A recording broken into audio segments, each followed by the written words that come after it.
Okay, so we're talking about radian measures with trig. So we've talked about the unit circle and radian measures and how to convert and how to count. So really quick recap on there is one of the things that you need to notice is that when you're counting, you're always going to start at 0 here. And then we're talking about the pi over 6, which is going to be 1 pi over 6. This is 2 pi over 6, 3, 4, 5, 6, on, and it goes all the way around. So notice how every pi over 6 is going to incorporate the 30 and the 60 reference angle. Because if I look over here, this one here is also 30, and that's also 60 reference angle, 30, 60. Now, one of the things that's really nice to tie in, and hopefully you noticed already, is that the 30-degree reference angle is divided by 6. So here's 30. So this here is the 30 reference angles divided by 6. This 30-degree reference angle is divided by 6. This 30-degree reference angle is divided by 6. So if it's a 30-degree reference angle, it's divided by 6. Notice how it's the same for pi over 3. If it's a reference angle of 60 degrees, it's divided by 3. Same thing here. You could go the reference angle divided by 3 and so on and so forth.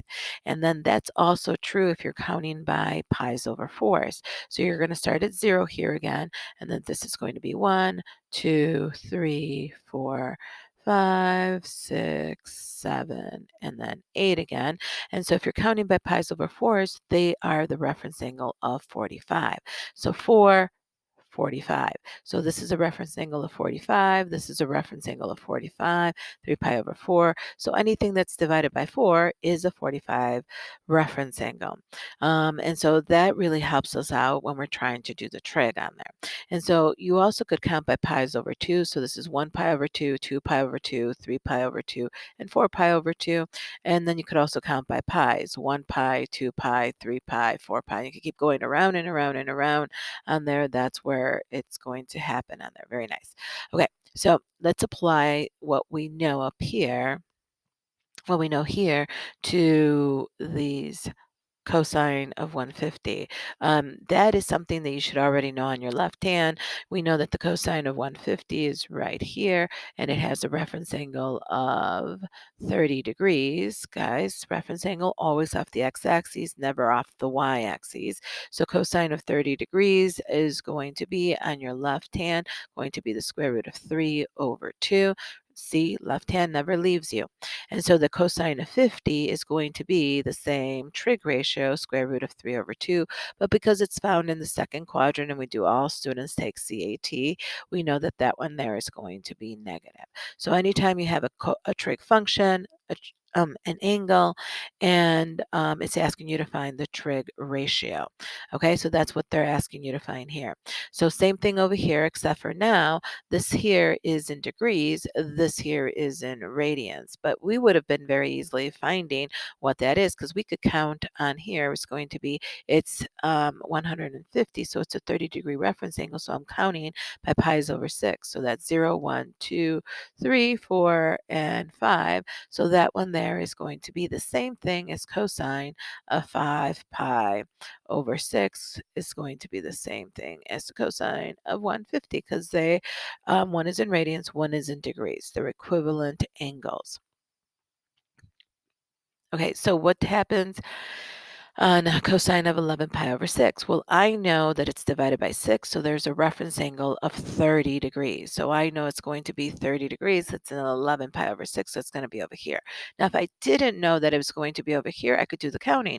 0, 1, 2, 3, 4, 5, 6, 7, 8, 9, 10, and 11 pi over 6 is right there. There's a reference angle of 30 degrees. So that's going to be theta r is 30 degrees. So left hand rule, the cosine of 30 degrees is still going to be square root of 3 over 2.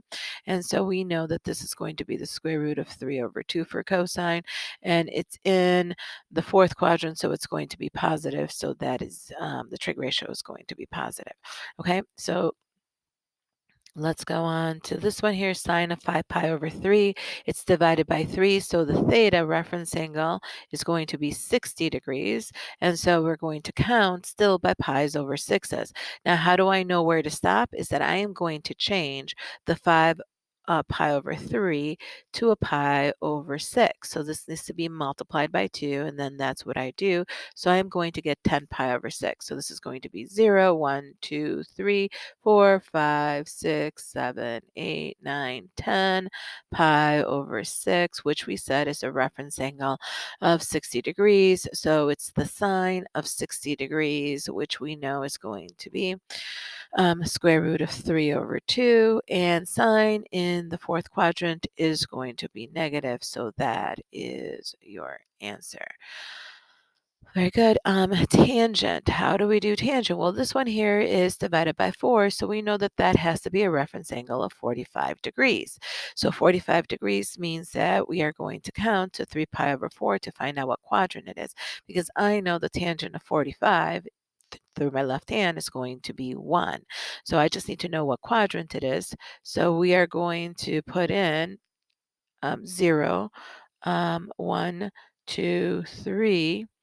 And then that's going to be 0, 1, 2, 3. That's going to be the 45 degrees, and this quadrant is going to be -1. Okay, very good. This one here, again, is also divided by 3, so it's going to be a reference angle of 60 degrees. So we are going to change the 2 pi over 3 to a pi over 6. So times 2 times 2, 4 pi over 6. So we're going to do 0, 1, 2, 3, 4. So we know it's a 60-degree reference angle, but most importantly, um, we know that it's in the second quadrant. So secant is going to be negative, and it's the cosine of 60 degrees. So the cosine of 60 degrees is 1/2. So therefore, the reciprocal is just going to be 2. And the cosecant is 7 pi over 6. So this one's already reference angle is going to be 30 degrees. So we are talking about 7 pi over 6, which is 30 degrees on there. We're just going to count 0, 1, 2, 3, 4, 5, 6, 7 pi over 6. We know it's in the 30-degree reference angle, but now we know it's in the third quadrant.